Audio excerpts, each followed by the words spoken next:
আত্মীয়দের সাথে সম্পর্ক রাখতে চাই, কিন্তু আত্মীয়রা যদি সম্পর্ক রাখতে না চায় তাহলে আমার কি করণীয়? দেখুন, নবী করিম সাল্লাল্লাহু আলাইহি ওয়াসাল্লাম বলেছেন, লা ইয়াদখুলুল জান্নাতা কাতিআ। রক্ত সম্পর্কীয় আত্মীয়ের সাথে যে সম্পর্ক রক্ষা করে না, ছিন্ন করে ফেলে, এই লোক জান্নাতে যাবে না। আত্মীয়তার সম্পর্ক রক্ষা করা ফরজ। আত্মীয় কারা? রক্ত সম্পর্কীয় আত্মীয় যাদের সাথে সম্পর্ক রক্ষা করা ফরজ, তাদের দুইটা ধারা আছে। একটা হলো মায়ের দিককার, একটা হলো বাবার দিককার। মায়ের দিককার আত্মীয়, বাবার দিককার আত্মীয় কারা? বাপ, দাদা, দাদার বাপ থাকলে তারা, দাদি, চাচা, ফুফু, চাচাতো ভাই বোন, এরা হলো বাপের দিককার আত্মীয়।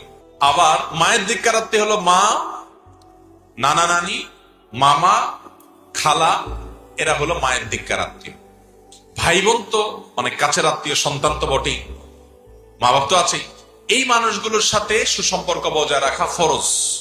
এই যে তালিকা বললাম, এদের সাথে সুসম্পর্ক বজায় রাখা কি ফরজ। এই ফরজ কাজটা আমরা অনেকে বুঝি না।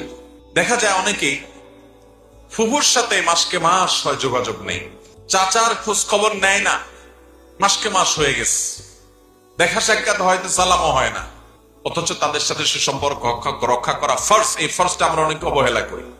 এখন প্রশ্নকর্তা যিনি প্রশ্ন করলেন, এরকম প্রশ্ন আমাদের অনেকের, যে আমি চাই ভালো থাকতে, কিন্তু তারা আমার সাথে সম্পর্ক রাখতে চায় না, আমার কি হবে?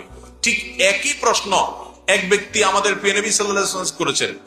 নবী সাল্লাল্লাহু আলাইহি ওয়াসাল্লামের কাছে প্রশ্ন করেছেন, ইয়া রাসূলুল্লাহ, আমি আমার আত্মীয় স্বজনের সাথে সুসম্পর্ক বজায় রাখতে চাই, কিন্তু তারা আমার সাথে সম্পর্ক বজায় রাখতে চায় না। তখন নবী করিম সাল্লাল্লাহু আলাইহি ওয়াসাল্লাম বলেছেন, লাইসাল ওয়াসিলু বিল মুকাফি।